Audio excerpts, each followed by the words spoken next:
Hello everyone, good evening. তো চলো তোমাদের আজকে দেখাতে চলে এসেছি দারুণ একটা জিনিস, যেটা এখনকার সোশ্যাল মিডিয়াতে খুব পপুলার। হাই হ্যালো ছোড়ো হরে কৃষ্ণ বলো স্লোগানটা সবাই শুনেছো, আশা করি এখন বুঝতেই পেরেছো আমরা কার কথা বলছি।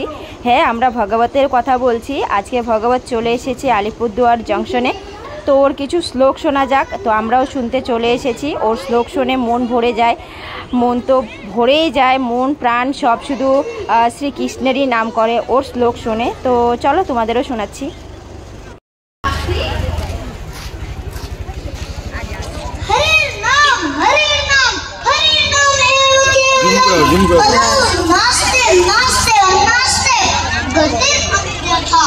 इसका क्या अर्थ है?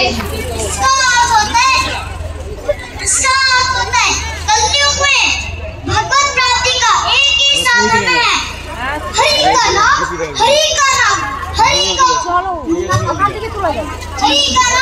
हरि का नाम, हरि का नाम।